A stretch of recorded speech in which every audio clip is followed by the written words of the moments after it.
very pleasant good morning to all of you. Ladies and gentlemen, teachers, students, invitees and my colleagues, a very warm welcome to all of you. Today is the National Science Day, which is celebrated every year on the 20th of February to commemorate the discovery of Raman effect by Sir C.V. Raman, which was done on the same date in 1928. The theme of this year's National Science Day is Global Science for Global Well-being. This theme has been chosen to reflect the current scientific challenges and developments globally and their use for the human well-being.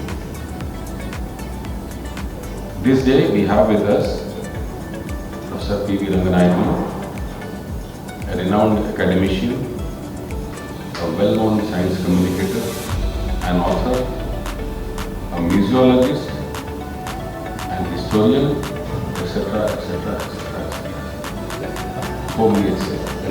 We know about him as he speaks and as he welcomes. Professor Ranganayakulu has achieved great success both in his academic and professional endeavors. He was Professor of Ayurvedic Sciences in Tirupati, in the SV Ayurvedic College, and during his tenure, he has contributed significantly in the field of traditional medicine, helping to promote its use and awareness both nationally and internationally. It was during that time that a unique medicinal garden was designed and developed with his close involvement in the Regional Science Center, Tirupati. Normally we see medicinal gardens which talk about the plants. And you will say, okay, this plant is used for this, the bark is used for this. But this particular medicinal garden was based on diseases. When we say we eat Chaivan Prash, what is contained in Chaivan are those plants. And most of them were endemic to the Tiruvalla hills. So all these thoughts, that's why I say he's a science communicator. In addition to his academic pursuits, Professor Ranganayakulu has also excelled in his work as a consultant in the head of the dictionary department at Ramoji University, Hyderabad. His contribution to this field has been invaluable and his expertise has helped to bridge the gap between languages and cultures. He was closely associated with this institute while we were designing and developing the new gallery on experience science during the year 2022, especially in the development of Telugu write-ups for the exhibits. He is presently involved in developing a Telugu to Telugu and English to Telugu dictionary, which will be the largest dictionary following this. So that is his interest in languages. Furthermore,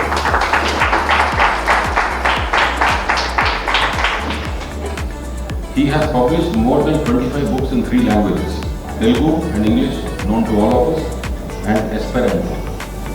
Now, Esperanto is a language which is an auxiliary language which is used by only 2 million people worldwide, and in India there are hardly a handful of people who know this language, and he is one of them. So, this language, what I understood from Professor Ranganayakulu is that it has been internationally accepted to be the language of communication internationally. So this is a language which most of the people at some time of day will be speaking and talking to each other internationally. Dr. Ranganayakulu has been associated with several science centers across India in important positions and was also the director of the Temple Architecture Museum at Tiruvalla and TGD. I am extremely delighted to welcome you, sir.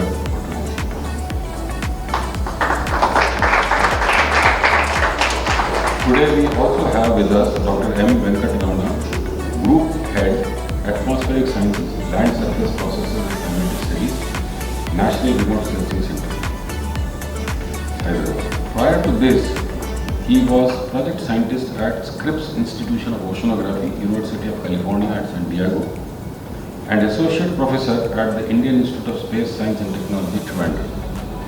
He has more than 60 publications in international journals, including the Nature. On behalf of all of us, I extend a very hearty welcome to him. We also have with us Dr. Jaya Saxena, who heads the Students Project Interface Division in NRSC Hyderabad and has been closely associated with us for several outreach programs that we did with NRSC. On behalf of all of us, I extend a very hearty welcome to you. While I welcome the team NRSC who has been with us throughout the Hyderabad Science Quiz events and given their support, I would like to thank the Director NRSC and the President of the Indian Society of Remote Sensing for agreeing to join hands with us to support this event. I would also like to thank school management of all the schools, those took part in the Hyderabad Science Quiz, and the parents for encouraging their wards to participate in the quiz program. A special welcome to the teams, students, teachers and parents who have responded to our invitation and attended this. The Hyderabad Science Quiz first communication was sent out in August 2022, followed by 10 preliminary rounds in the month of October 2022. The semi-finals were held in December 2022 and the finals were held on the 6th February 2023. The quiz had a variety of questions from general science to observational science. The questions were posed using different media like audio, video, visual and of course verbal. I am happy to share with you that in the HSQ, 30 schools participated and the event was witnessed by more than 800 students and a large number of families. Our special welcome to the representative of the press and media who have always taken steps to bring science closer to the people of the state by taking the message of science from this institute. Finally, I welcome to all my colleagues who have always been supporting and providing their best in carrying out our program successfully. Welcome to all.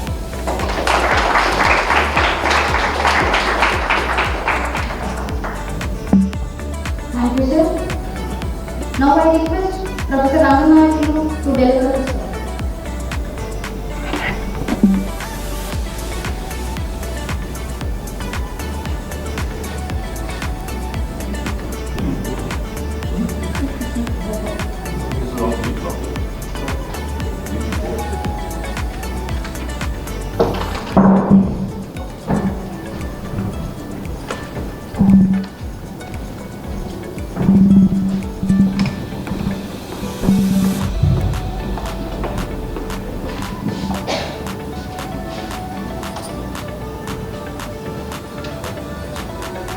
Good morning.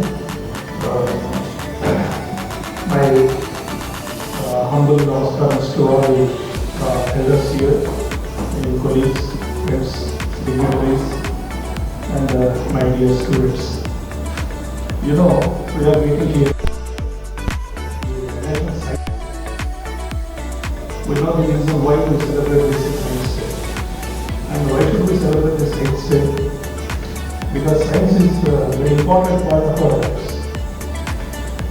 And because it is a very important part, we are celebrating the science as a very important component of our life.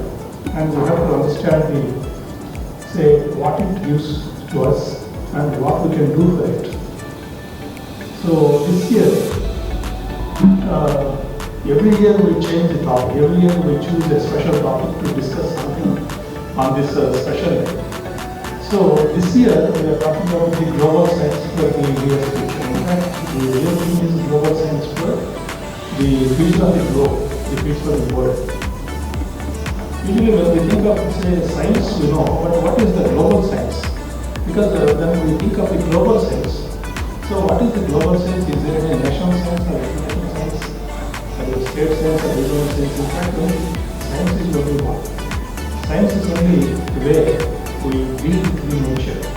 We deal with the nature, so we understand nature, we try to manipulate it, we try to manipulate it to our benefit, to our advantage, to get certain advantages in future, to build our future. There are so many things. But when we think of the global science means the scientists are spread across the globe in different countries, in different cultures. They do different works, but ultimately the results of this global science should contribute to the solving the global problems. So solving the global problems means in fact we have only one pole, that is this Earth. This sphere is only one. And we live in a, say, ecosystem. That ecosystem is only one ecosystem. It is only biosphere 1. So in this biosphere 1, there is no biosphere 2. So if one spoils the biosphere 1, the entire biosphere gets spoiled. That is the condition that spread from one country to another country. So anything we can dealing with this biosphere 1, it is extremely dangerous that it may endanger our lives in the future. So the scientists working across the globe should think of, say, common future and securing our future and building our future. So the global science is something the scientists are contributing to sharing the knowledge, sharing the resources and building the future. Because we know that the environment is getting spoiled, so it is the new mantra is the climate change. The climate change, once the climate gets changed, because the present climate where we are living, in fact it is not just a Pleistocene climate.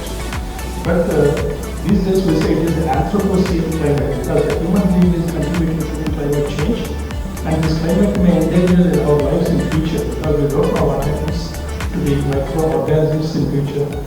If the microorganisms or the ecosystem is spoiled, we can't make the milk into curd, we can't manufacture vaccines, we can't manufacture anything, because the chemistry, the basic biochemistry is spoiled, the viruses, bacteria, the entire human life is in.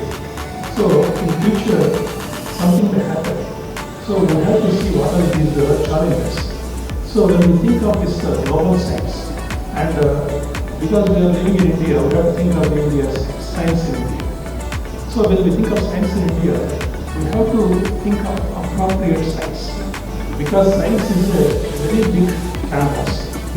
And there can be nuclear weapons, there can be radiation, there can be, say, electricity, there can be computers, biochips. So anything can be there.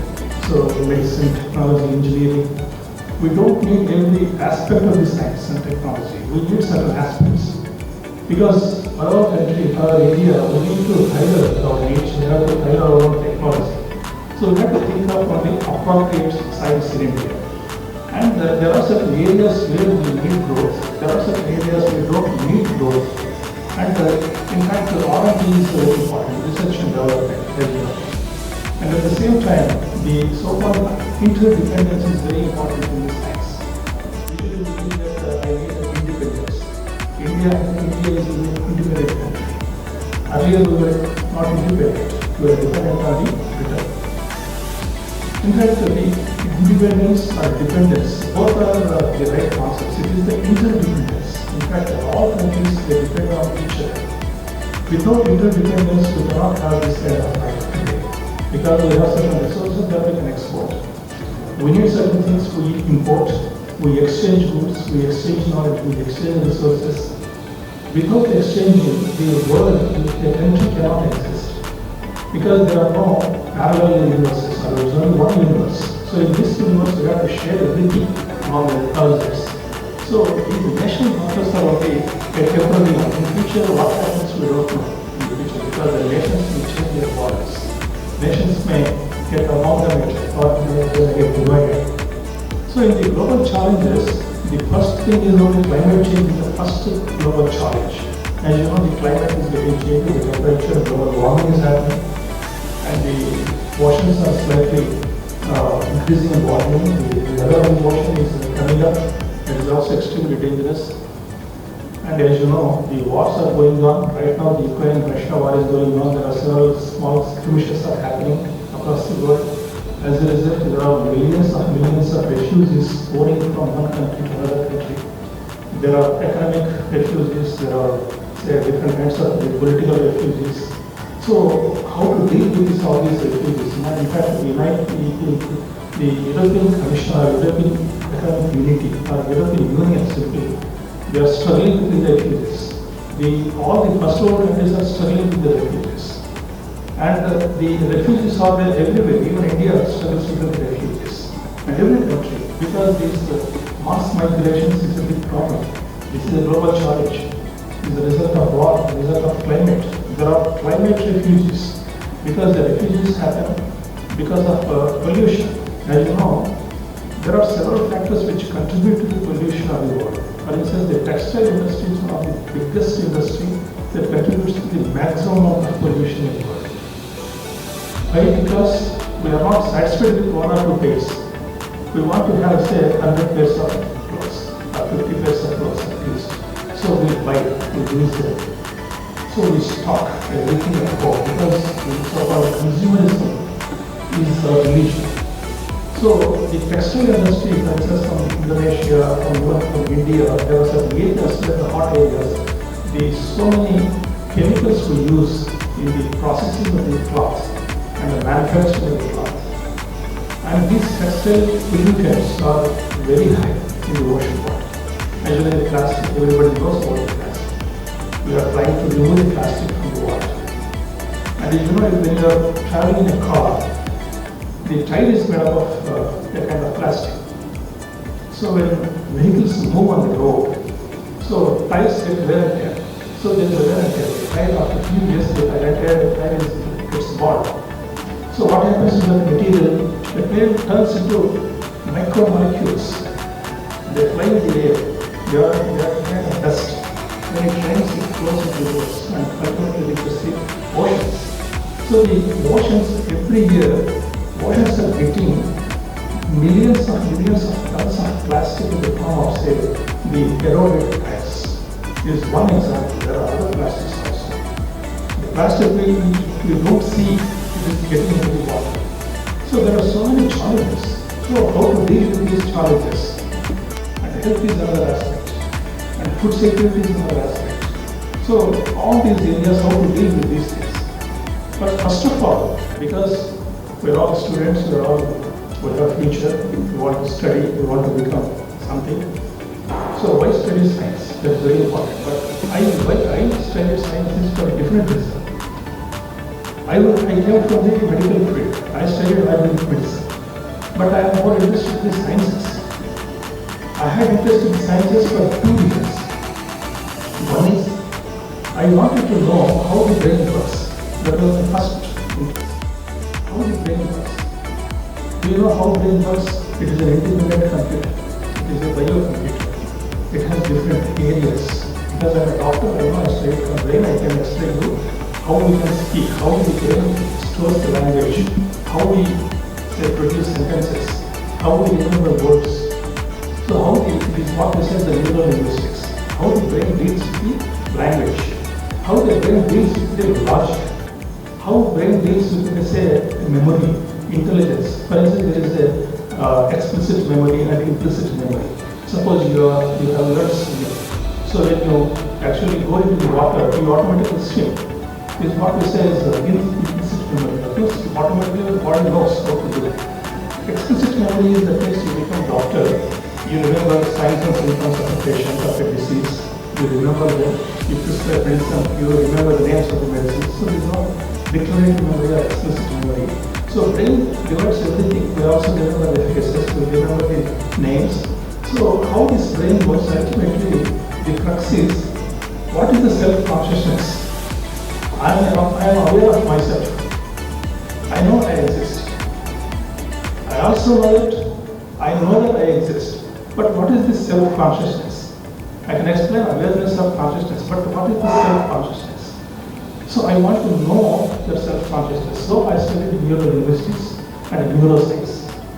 My first objective in studying this science, in spite of my profession that I am a doctor, I wanted to know everything about the brain and different areas, how they work, how the brain gets activated, how it sleeps, during sleep what happens to the brain.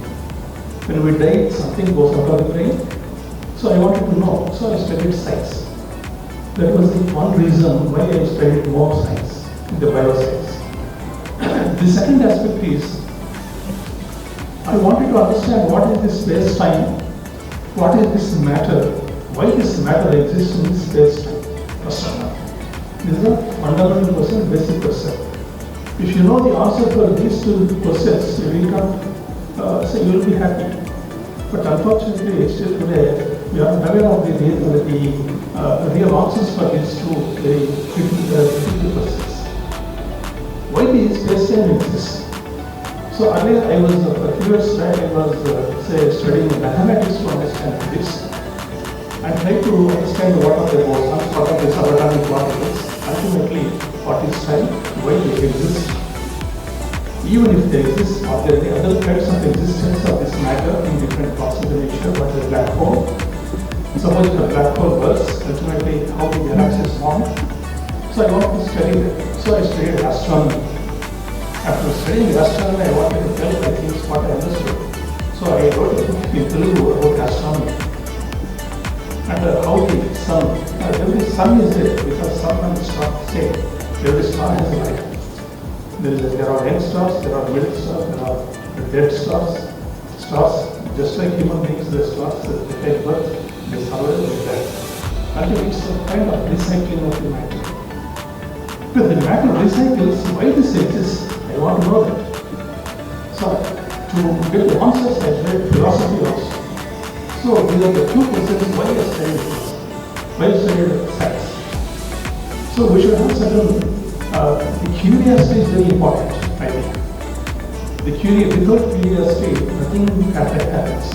Usually, everybody thinks that the necessity is the mother of invention. Necessity. I don't think necessity is the mother of invention. I think curiosity is important.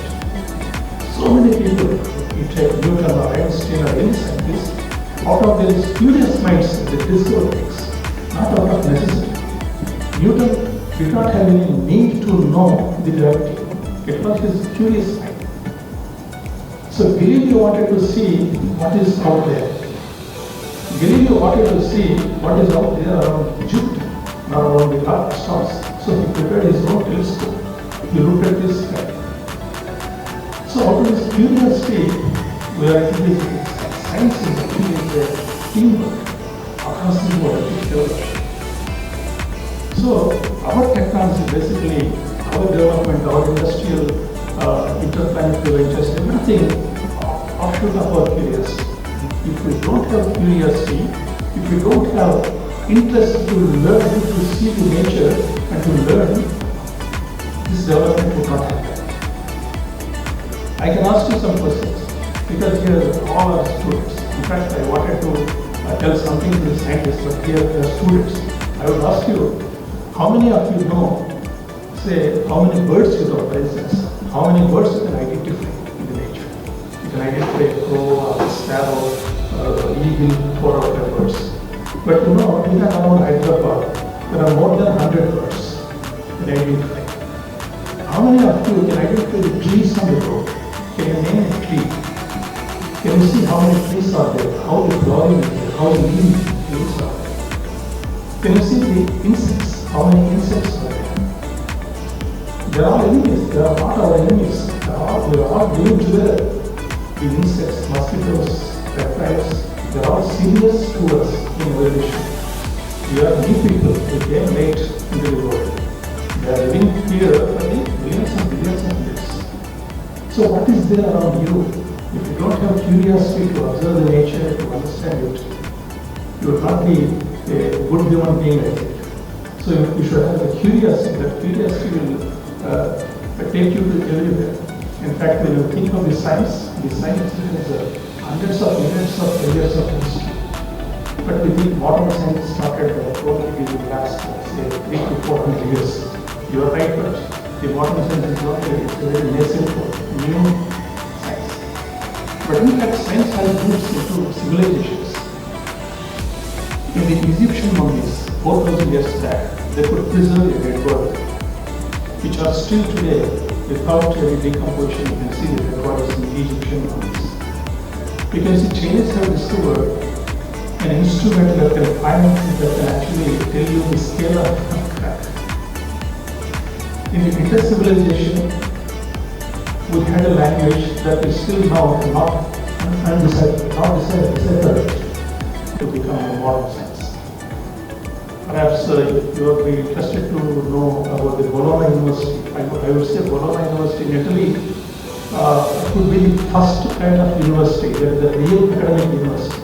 We had universities in ancient India, Nalanda University, Takshashila University, Vyavasthita University, Kasi University, all these universities. I would not say those ancient Indian universities are truly ancient Indian universities, truly universities. They were mostly dealing with the logic, religion. The first was the Cambridge University and Oxford University, four universities in England. When the Oxford University was first founded, few professors were found just talking against the Bible. So they were expelled. When few professors were expelled from Oxford University, they came out and founded the Cambridge University. They said the university should have an academic freedom, where you cannot impose all your restrictions on the professors or on the academic discipline. So the Cambridge University, Oxford University, they saw the older days. So you can see today Oxford and Cambridge, they still compete. In the first top 5 universities, you can always see these two universities. You know, of course, there are Princeton University and the Harvard University. Recently, I was going through the statistics, how much they spend on science. The entire India, the government of India budget on science, that is almost equal to the amount spent on the science by Princeton University. It's really surprising. I was collecting statistics for my work. How much amount they spent on science, on research and development in Princeton University. And how that is almost same to the entire Indian budget on science. And so that is the real result of the academic discipline. So the academic freedom, when you have academic freedom, you can do a lot of things. So that is very critical, very important. Basically, when you think of science, usually many people will have an idea what is science. Science is not something, your motorbike is not science, or a train is not science, or aeroplane is not science, or laboratory is not science. Science is a way we think. An observer cannot be a good scientist. Darwin always observed. Even Darwin, as a small kid, Darwin, when he leaves home for school, he will not reach school in time. He will be searching for, say, insects and small animals. They are catching them. And he was a very naughty boy when he was a child. So when he was a 20-year-old boy, when he just finished a degree, he had an opportunity to sail on the Beagle across the world. He went to different islands, Galapagos Island, South America, and even Australia. Several places he traveled for 5 years. He collected a lot of, say, animal remains and casts of dead bodies, and dried skeletons and feathers and birds. He collected a lot of animal and material. Finally, he kept them classified at home, studied for 20 years. Darwin did not actually ideated the theory of evolution immediately after returning from being kid. He sat at home, he was thinking, he was reading and rewriting and classifying and thinking. And deeply he was engrossed in the question, why so many animals and plants are similar or they related once. So finally, after 20 years, he could think of the theory of evolution. So it comes from the observation. So observation is very important. We should have love for the nature. If you don't like to, say, watch the birds, watch the trees, watch the insects, look at the nature, you cannot be a good scientist. So that is very important. In the science, you have to understand, you have to observe, you have to, including medicine, engineering, everything. Because I am a doctor, I know how we do research in medical field. For instance, a patient comes to me with a problem is equal. So we have to share our, say, our resources, our knowledge with everybody. We are like one society. So whatever the divisions would have in social divisions, they are only temporary. In fact, even in Japan also there was a caste system. It simply disappeared in Japan. The caste system simply disappeared. It is a kind of undercurrent idea. I was in Japan in 94, 95 for a period of 6 months or so. I could see Japan had a caste system. There was Ainu caste, different castes were there. So the name indicates the caste in Japan. Now those differences are almost forgotten. Everybody feels same in Japan because when you have economic progress, when you have social progress, these divisions are not at all hurdles. In India, in fact, still it has to pass these few hurdles. So I say these are the social challenges for us. There are political challenges, definitely. Because here I would say the democracy and science. These two will go together. Democracy cannot go without science. Science cannot go without democracy. If science can go without democracy, as Hitler did in Germany, Hitler wanted to manufacture atomic bomb during the Second World War. He had some few scientists like Heisenberg, they were great scientists like Hilton, Heisenberg. These scientists, four scientists were locked in a lab. They said, you manufacture atomic bomb, you form the critical mass of the uranium. So they were forced to do that. They cannot invent, they cannot do. But the scientists were free in America. All these rest of the scientists, Einstein, everybody, they ran to America. They saved German's class. They ran to America. In US, they met the president of US. They said in Germany, Hitler is going to make a bomb. Then American scientists, American president said that, what shall we do? The scientists said, we can manufacture a bomb. Given freedom. Scientists need freedom. So 20 Nobel Prize winners were formed in a group. They made a project in Manhattan. Within 4 years, they manufactured the atomic bomb. I don't say this is a great positive growth in science. It is a good step. But still, scientists are free, they can do it. There was one German scientist, I forget his name, he is a mathematician, that's all. He is a mathematician. He did not work with machines. He takes only sheets of papers and a pencil. He goes on doing calculations day and night, day and night. It doesn't matter whether it's night or day. He will take white paper and goes on writing formulas. After 1.5 years of those hard work, he comes up with the formula of the critical mass for the aluminum, this uranium. How much mass is exactly suitable for the critical mass? So when these two masses are combined, it explodes. So he discovered that with the pen and paper. So that is the greatest of scientist. There was another scientist in France, Rochelle. He discovered a planet without a telescope. Can you imagine? Can you discover a new planet without a telescope? Is it possible? It is possible. Because when the Uranus planet is there already, he observed the orbit of Uranus and he subsequently, because he calculated the route of the Uranus, the timing frame of the Uranus for one orbit around the sun. And ultimately he suspected there should be another huge planet beyond that, Neptune Uranus. So he discovered, with pen and paper, he discovered one planet, not with telescope. So this is the greatness of the science. So this greatness comes because of the freedom, academic freedom, their curiosity. So we have several other challenges in India. Education is another challenge because we are all studying in English. In fact, I don't want to study in English. I studied in Telugu from first class to say PG, post-graduation. I studied in Telugu language.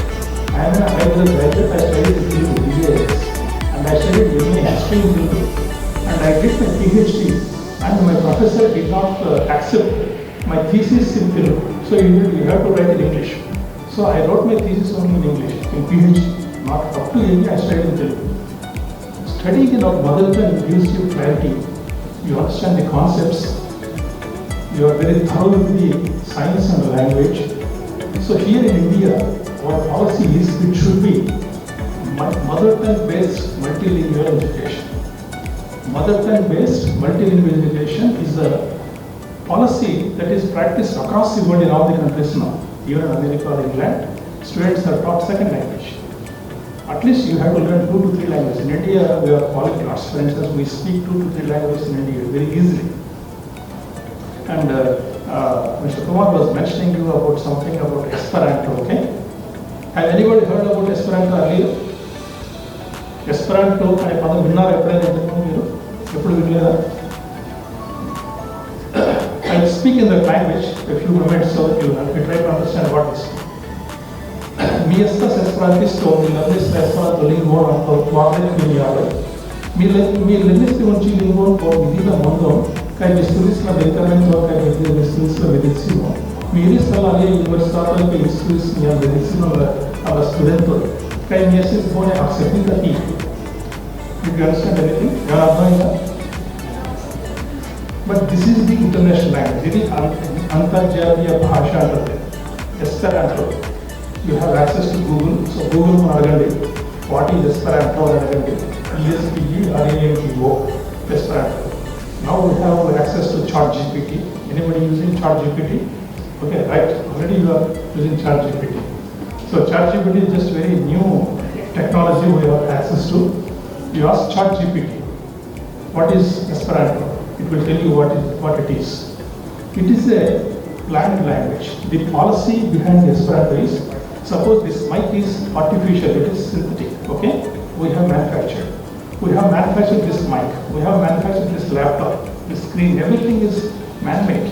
Nothing is natural here. Our clothes are man-made.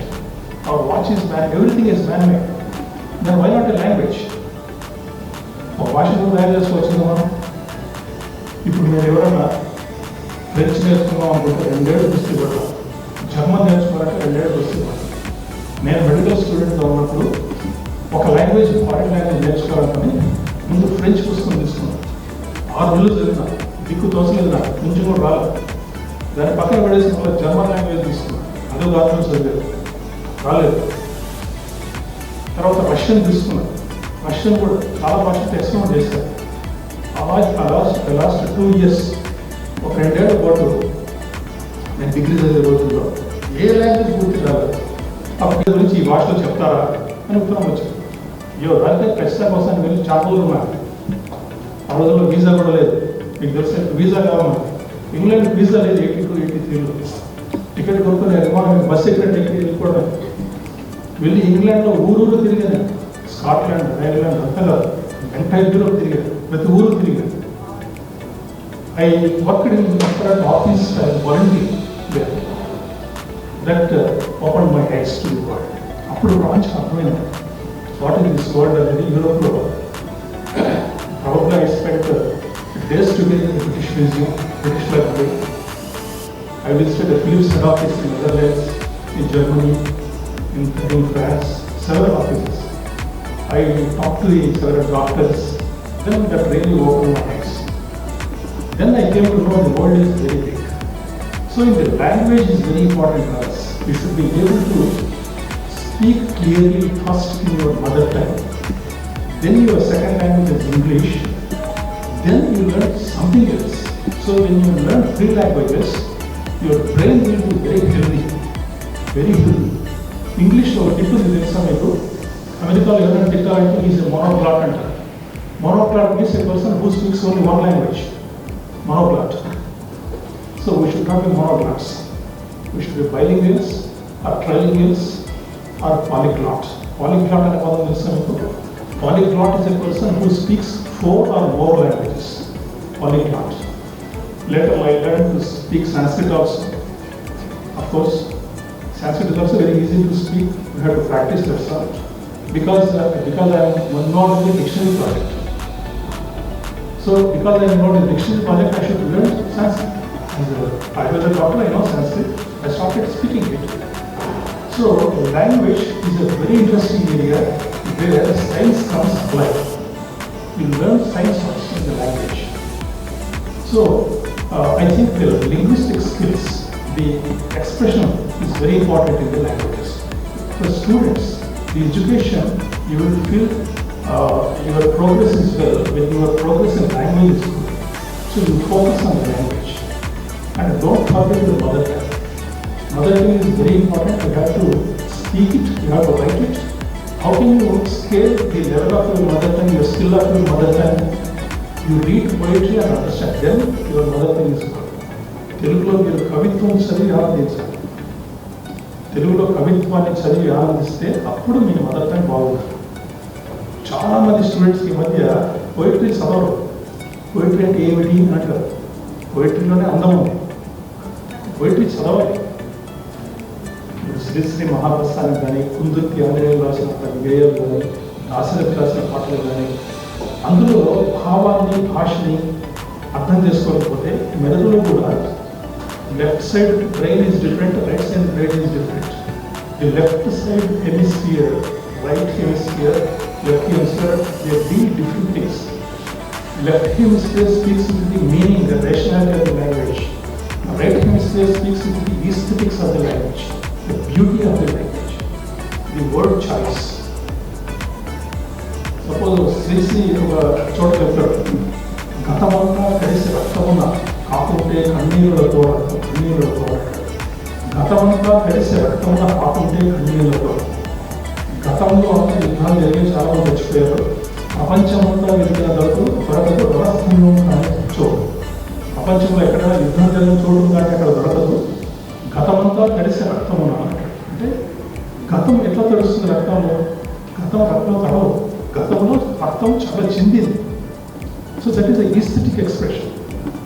అది మనకు కుడివైపు మీద అర్థం చేసుకుంటాం. అంటే మనకు మాతృభాషలో తెలుగులో మీరు కవిత్వం చదవాలి, సాహిత్యం చదవాలి, పాత తెలుగు పుస్తకాలు ప్రబంధాలు చదవగలగాలి. పాత తెలుగు పద్యాలు చాలా అద్భుతమైన భావగర్భితంగా ఉంటాయి. అప్పుడు మీకు మాతృభాష బాగా వచ్చింది. అది వచ్చిన తర్వాత ఇంగ్లీష్ని నేర్చుకోవాలి. English is second language.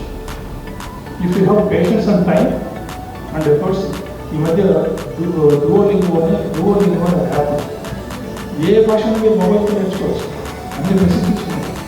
నాకు చిన్నప్పుడే చిన్న వయసు నాకు ఆ యాప్ ఇదంతా వచ్చినట్టు 10 భాషలు పాడేవాడు. మా టైం లేదు, అవకాశం లేదు. And finally one more area I want to stress is historical. Why it is a challenge in India? Because everybody wants to little bit history in his own terms. It's a kind of jigsaw puzzle. The entire world is a jigsaw puzzle. Suppose if you know the actual history of the Sri Lanka, Bangladesh, Nepal, Indian history is in its place. So history is a collaborative effect. There are historians across the world. So we cannot simply say our Indian history is different, your history is different. History is a very large canvas. You cannot deceive the people. You cannot say that has not happened in the history. You cannot simply rewrite the history. History has happened. We are here only to interpret it, understand it, that's all. So it is a big challenge in India. For instance, I give you a map here, the air pollution, how the pollution level is in India. So this entire blue area is totally polluted, where the particulate matter of air quality is so poor that our lungs are suffering in India. So it's a big challenge in India. But the right thing is, India is contributing only 7% of the greenhouse gases to the world. You know that? Only 7%. But our population is 17.5% of the world. 17.5% of the world's population living in India contributing only 7% greenhouse gases. So, more greenhouse gases are coming from the China, from the Europe, from the America, other parts. So, world is getting polluted. We have to focus on it. So, this is what we say in global science. All the scientists from the different countries, they assemble, they sit together, they think, they search for the avenues how to solve this big problem.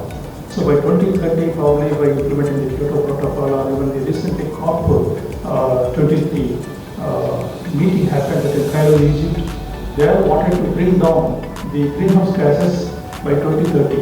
So, let us see what actually happens. Because the technology will find the solutions for the technical problems, the pollution problems. Earlier we used to use the film roll cameras. There was a lot of pollution to process the film and everything. Now we have digital cameras. So the problem is solution is solved. Solution is found very easily. In the same way in future, now we have e-books.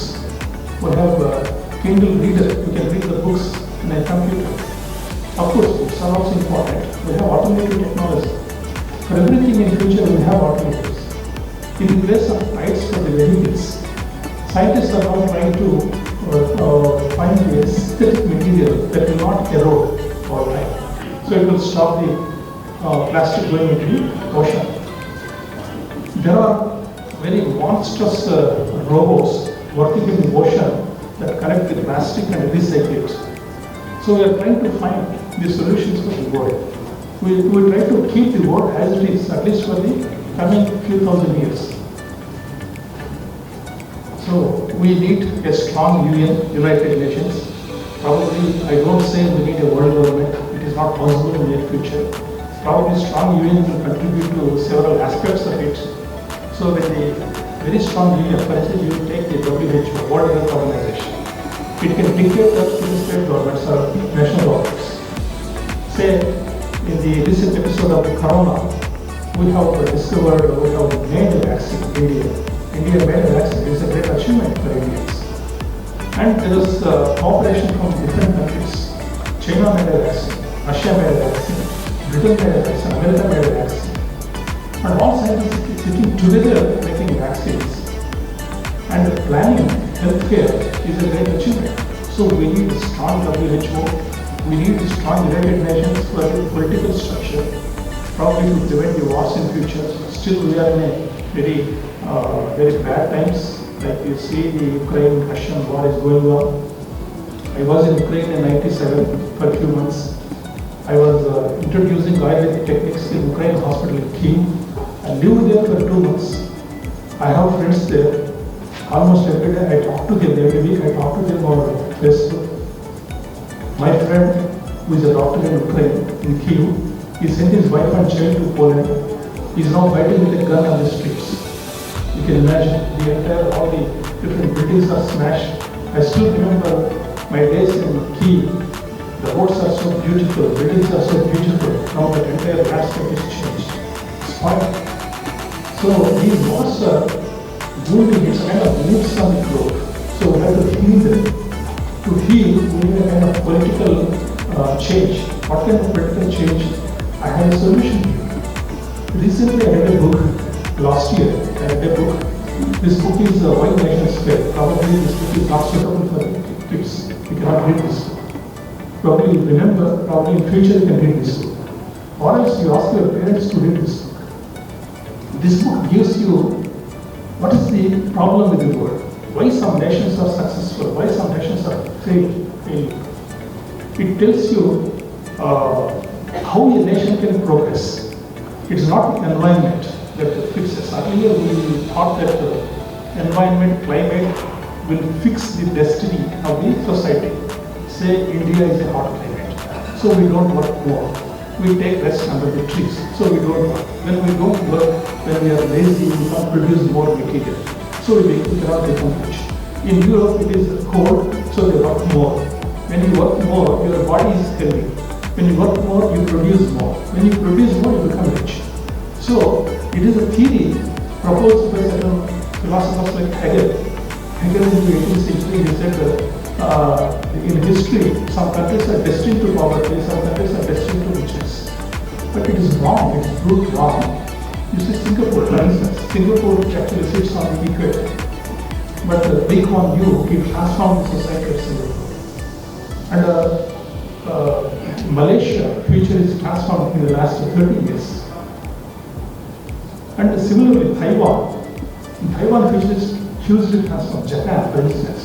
Even most of the countries even on the near equator, they have transformed. So the climate cannot dictate to us. We can learn, we can become more, say, industrious, change our society. So ultimately, what I would like to say is our Indian society to become rich, to become more equitable, to become more socialistic. We should include, we have to have inclusive institutions where there is a larger participation by everyone. And there is a level playing ground. There is a competition between the equals. That is very important.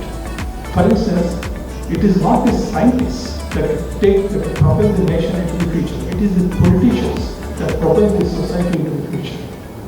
When there is property rights are assured. Property rights are assured means that means your property is assured. There is a speedy justice.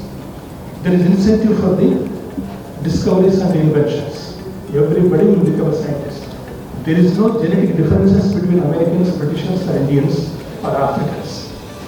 వీళ్ళ మధ్య తేడాలు ఉన్నాయని మనం అనుకుంటున్నాం. Biological differences ఏమీ లేవు. ఒక Africa నుంచి వచ్చిన ఒక సైంటిస్ట్ కానీ, అమెరికన్ సైంటిస్ట్ కానీ, ఇండియన్ సైంటిస్ట్ కానీ అంతా ఒకటే బ్రెయిన్ స్ట్రక్చర్ అందరిది ఒకటే. We're all Homo sapiens. Homo sapien అంటే తెలుసు కదా మీకు. హోమో సేపియన్ అంటే ఏమి? సేపియన్ అంటే విజ్డమ్. Animal with wisdom. లేదే యానిమల్, విజ్డమ్ లేదు. యానిమల్ విత్ విజ్డమ్ అందరూ ఒకటే మనకి. వీళ్ళు ఎప్పుడు ఎందుకు ఇప్పుడు Israel what population is only world పాపులేషన్లో Israel population only 0.02% world population. But 28% of Nobel prize వాళ్ళు వచ్చినాయి ఇజ్రాయెల్ యూదులు వచ్చాయి. యుఎస్ బ్రిటన్లో టాప్ 10 యూనివర్సిటీస్ అక్కడే ఉంటాయి, ఎక్కువ మంది సైంటిస్టులు అక్కడే ఉంటాయి. నేను ఒకసారి కొలంబియా యూనివర్సిటీకి వెళ్ళాను 95లో, న్యూయార్క్లో కొలంబియా యూనివర్సిటీ. ఒక్కొక్క డిపార్ట్మెంట్ ఫీల్డ్ చూపిస్తాడు. 4-5 డిపార్ట్మెంట్ తిరిగాం. ఈ డిపార్ట్మెంట్లో 2 నోబెల్ ప్రైజ్లు వస్తున్నాయి, ఈ డిపార్ట్మెంట్ 2 ఉన్నారు, 3 ఉన్నారు. ఒక డిపార్ట్మెంట్కి వెళ్తే ఈ డిపార్ట్మెంట్లో ఇంకా నోబెల్ ప్రైజ్ రాలేదు, బహుశా ఈసారి వస్తుందేమో అన్నారు. Each department has Nobel prize winners in Columbia University. అట్లాంటి యూనివర్సిటీస్ అక్కడ ఉన్నాయి. మరి ఇక్కడ ఎందుకు మనకు లేవు? మనకు సివి రామన్ 89 ఏళ్ళు 90 ఏళ్ళు ఫిజిక్స్ నోబెల్ ప్రైజ్ ఇచ్చినారు. తర్వాత సుబ్రహ్మణ్యం చంద్రశేఖర్ వాళ్ళ దగ్గరికి వచ్చిన అది అక్కడ అమెరికాలో ఉన్నప్పుడు వచ్చి ఇచ్చారు. ఇన్నేళ్ల తర్వాత సైన్స్ డేని సివి రామన్ పేరు మీద జరుపుకుంటున్నామంటే కొత్త వాళ్ళు వేరేగా లేదా అర్థం. ఎందుకు ఇక్కడ లేదు? Because our political institution is defective. When the political institution is right. Political institution ఎలా ఉండాలి? మీరు కనుక్కున్నప్పుడు, ఇన్వెన్షన్స్ కనుక్కున్నప్పుడు మీకు పేటెంట్ మీకు ఇవ్వాలి, దాని లాభం మీకు ఇవ్వాలి, మీ ప్రాపర్టీ రైట్స్ మీకు ఉండాలి, మీ ప్రాపర్టీని కూడా దొంగలించకూడదు, మీ ప్రాపర్టీ రైట్స్ మీకు ఉండాలి, సొసైటీలో మీకు జస్టిస్ ఉండాలి. అప్పుడు నేను బ్రహ్మాండంగా పనిచేస్తాను. అది జరగడం లేదు. అందుకే ఈ విషయాన్ని, ఈ సీక్రెట్ని వై నేషన్స్ ఫెయిల్ అనే పుస్తకంలో అస్మాబుల్లా అనే ప్రొఫెసర్, ఒక హార్వర్డ్ ప్రొఫెసర్, MIT ప్రొఫెసర్ ఇద్దరు చాలా అద్భుతంగా విత్ ఎగ్జాంపుల్స్ చెప్పారు. Suppose in Africa you take Kenya, why Kenya is like this. అతను చాలా చక్కటి ఎగ్జాంపుల్ అమెరికాలోనే ఊరు తీసుకున్నాడు. అది మెక్సికో అమెరికాకు మధ్యలో ఉంటుంది. అమెరికా వైపు ఉన్న ఊళ్ళో హెల్త్ ఫెసిలిటీస్, ఎడ్యుకేషన్ అంతా బాగుంటుంది. మెక్సికో వైపు ఉన్నదంతా ఒక స్లమ్ లాగా ఉంటుంది, అక్కడే కనిపిస్తుంది. అక్కడ స్టార్ట్ చేసి పుస్తకాన్ని 2000 సంవత్సరాల్లో ఏ దేశంలో ఏం జరిగింది, ఎందుకు సైన్స్ ఇటలీలో ఫస్ట్ పుట్టలేదు, అక్కడ పుట్టింది, ఫ్రాన్స్లో ఎందుకు పుట్టలేదు, ఇంగ్లాండ్లో ఎందుకు పుట్టలేదు, ఇండియాలో ఎందుకు పుట్టలేదు అని హిస్టారికల్ రీజన్స్ తీసుకుని హౌ సైన్స్ ఎవాల్వ్డ్ అనే హిస్టరీ ఆఫ్ సైన్స్ చెప్తూ సొసైటీలో ఇన్వెన్షన్స్, డిస్కవరీస్ ఎక్కడ జరుగుతాయి. ముందు నెదర్లాండ్స్లో స్పీడీ జస్టిస్ ఉండేది అప్పట్లో. అందుకని నెదర్లాండ్స్లో స్పీడీ జస్టిస్ ఉంది కాబట్టి ఎవరు అన్యాయం చేసినట్టే కోర్టు పోతుండే జడ్జిమెంట్ వస్తుంది, అక్కడ జస్టిస్ జరుగుతుంది. స్పెయిన్లో అది ఉండేది కాదు. అందుకని స్పెయిన్లో అంతా బంగారం కోసం వేటాడి సౌత్ అమెరికా అంతా స్పాయిల్ చేశారు, అక్కడ ఇన్వెన్షన్స్ రాలేదు. అందుకని 1970 వరకు స్పెయిన్ ఫ్రాంకో నియంత్రిత రూలింగ్ వెళ్ళి స్పెయిన్ డెవలప్ కావాలి. ఇప్పుడు డెవలప్ అవుతుంది డెమోక్రసీ. 20వ శతాబ్దంలో కూడా స్పెయిన్ డెమోక్రసీ ఉంది. So democracy and science always go together. Democracy means it is the political institution that takes the nation into progress. If democracy is not healthy, science is not healthy. Our science is exploited. So ultimately, I would like to remember you once more the saying of C.V. Raman. C.V. Raman, great scientist, said we must teach science in mother tongue. Otherwise, science will become a highbrow activity. It will be not an activity in which all people can participate. So, I appreciate the present central government for trying to introduce all courses in regional languages. I am also trying to contribute to that. In fact, I am very happy and I feel very satisfied because I am working in a dictionary project where till now we have produced a medical dictionary with 25,000 words in Telugu. Any kind of medical words, even for the physics and mathematics and different languages, we are trying to produce a material. And on this science day, really I feel very, very happy and very grateful to meet you and to address you, to actually share certain ideas what I experienced earlier. And this is a great opportunity for me. And I feel very humbly thankful to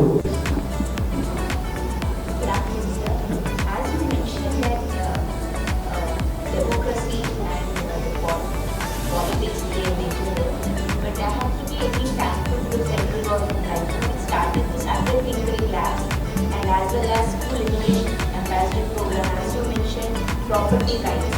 So the NITI Aayog is tinkering the younger minds with this innovative and creative projects.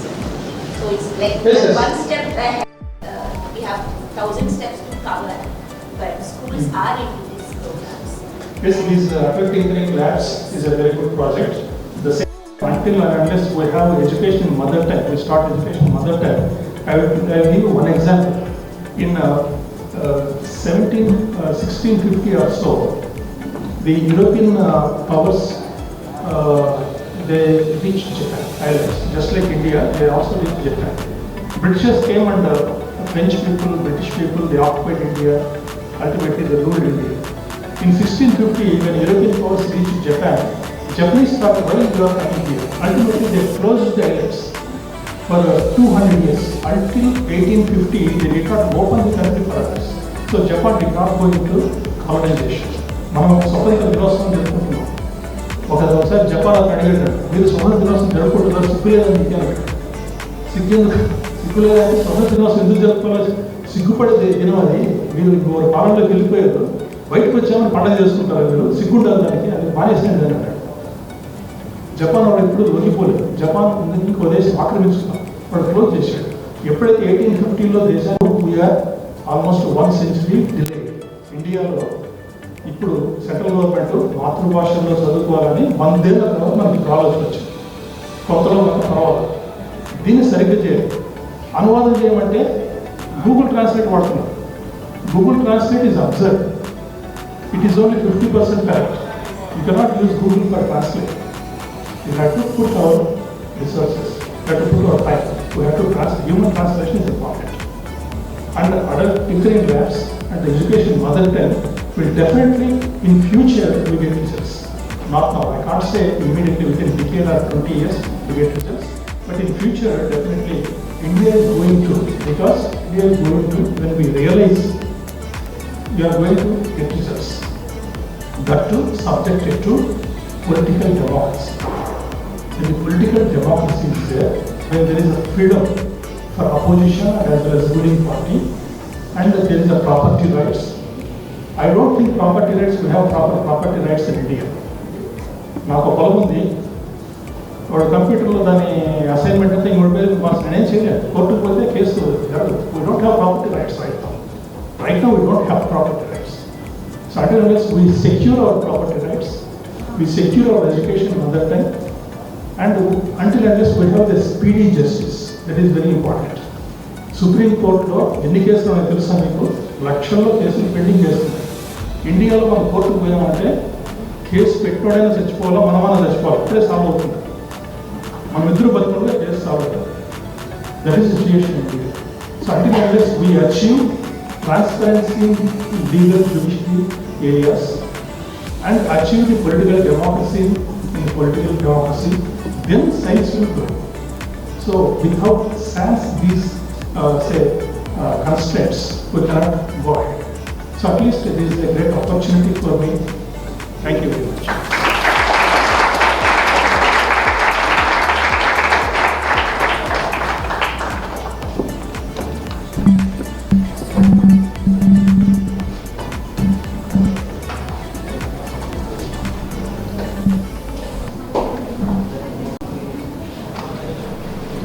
Thank you very much, sir, for wonderful, informative speech.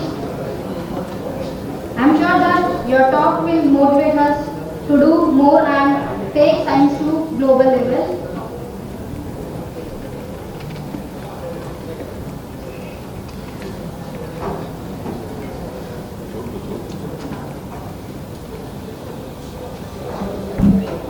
I would now request Dr. M.V. Ramana, Group Director, National Remote Sensing Center, Hyderabad, to speak a few words.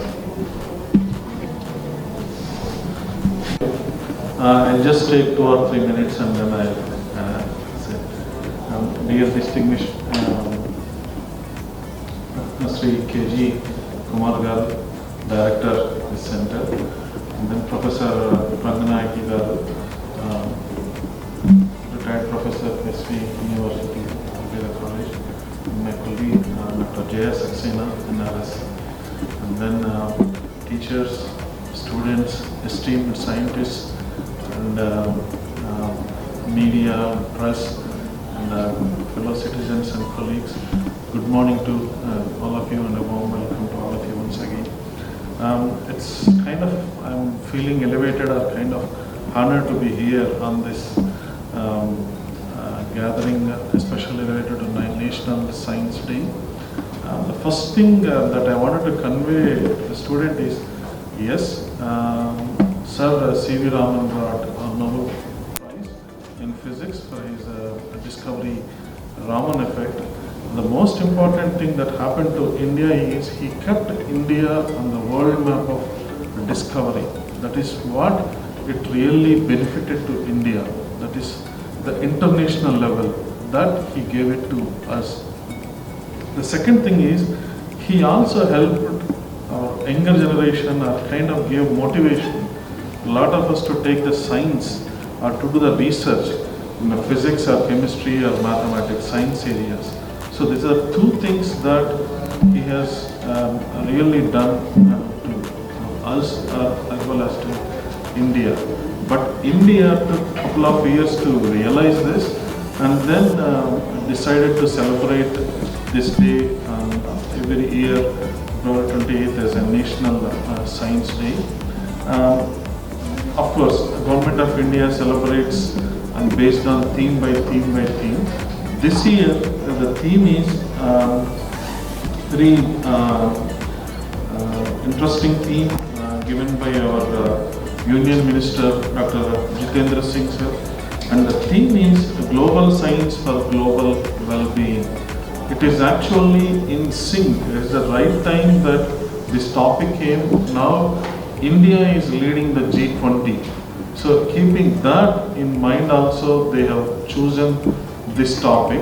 It is basically indicate India's emerging global role and kind of acquiring the visibility in the international arena. This is something which we all should feel proud of it, and also we are all kind of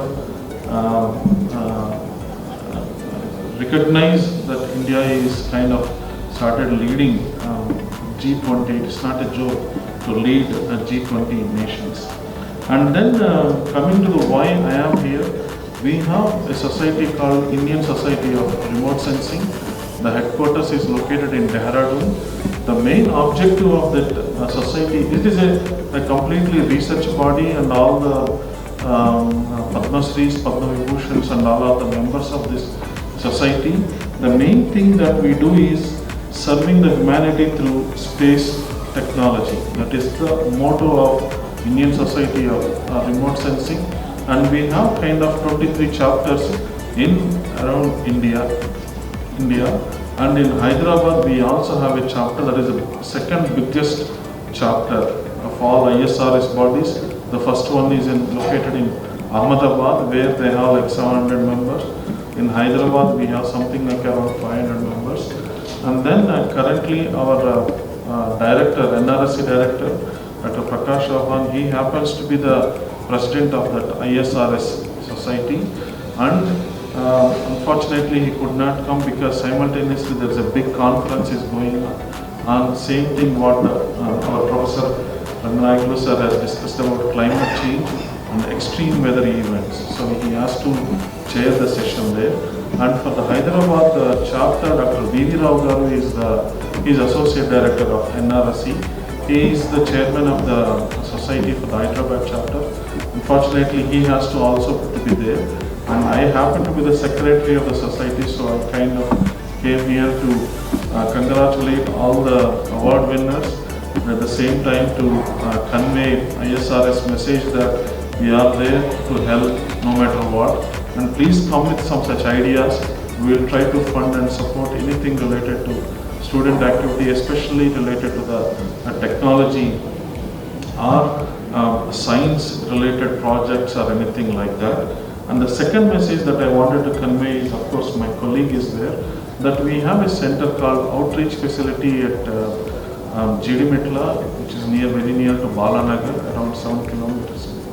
There also we have the kind of facility where we support all kinds of student activities.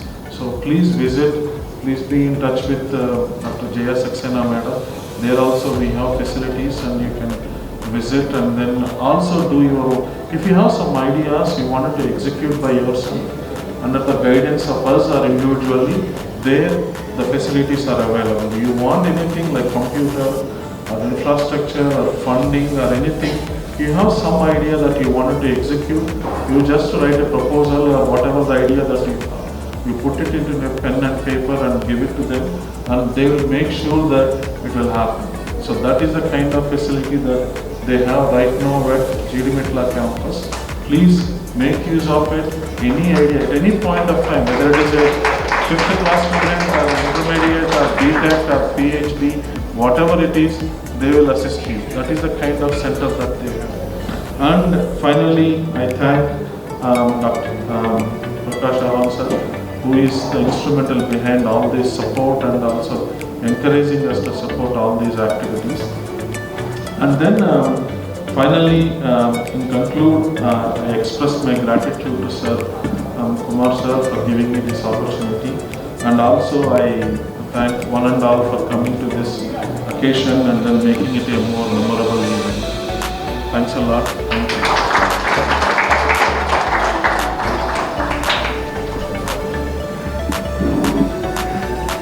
Thank you, Professor, for that. Welcome to the most important part. I know all of you are waiting. So before we start the announcement of the prizes, you should know what prize you are going to get, isn't it? Nobody knows what is the prize. Okay. The first prize winner of the Hyderabad Science Quiz is going to get cash awards of 4,000 rupees.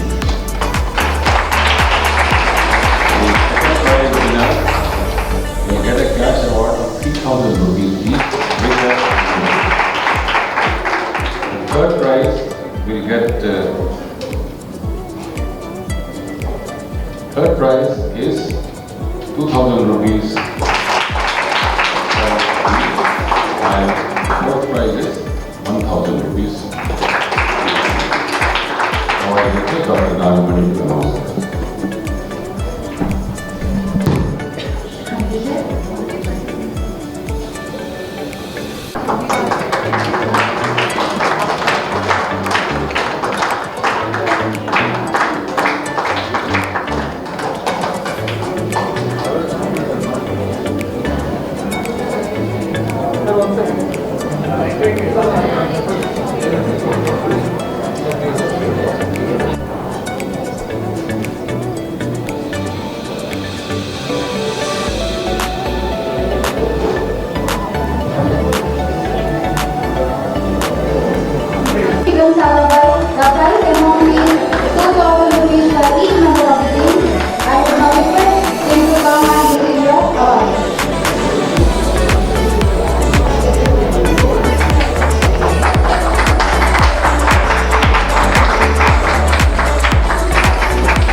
The second prize goes to Sanghamitra School, which was the team APJ Abdul Kalam. The prize amount is 3,000 rupees for each member of the team. I would request the team to come and receive their award.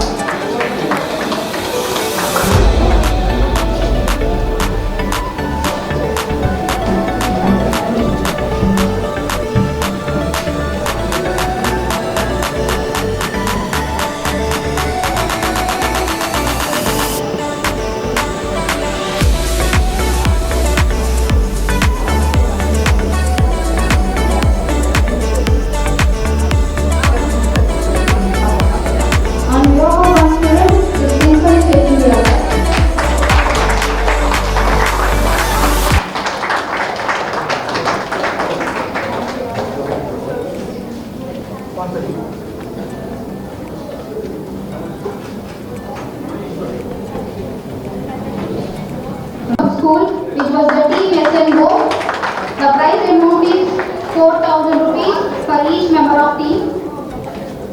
I would request the team to come and receive their awards.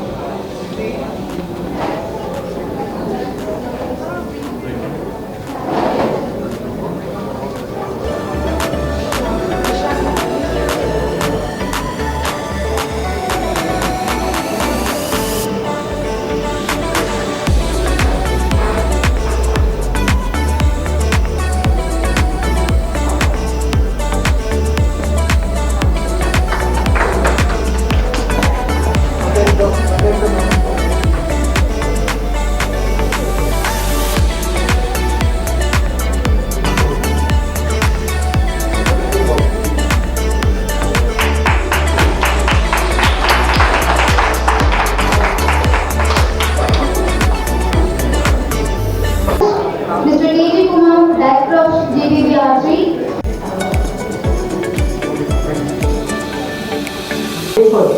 It is gratitude that makes us joyful.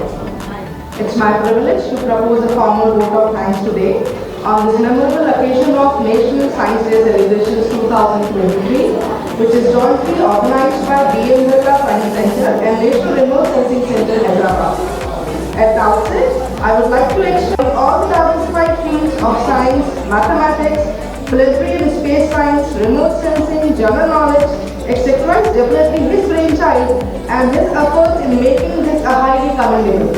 It will not be an exaggeration if we say that Shri Kumar is an amalgamation of Siddharth, Basu and Amitabh Bachchan.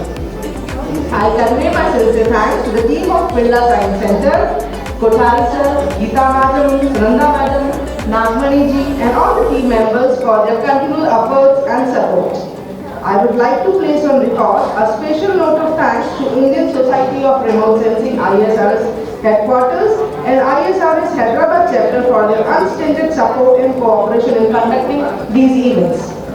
I would like to take this opportunity to convey sincere gratitude to Dr. Prakash Chauhan, Director, National Remote Sensing. Auspicious day, I would request all of you to join for tea and snacks outside this hall.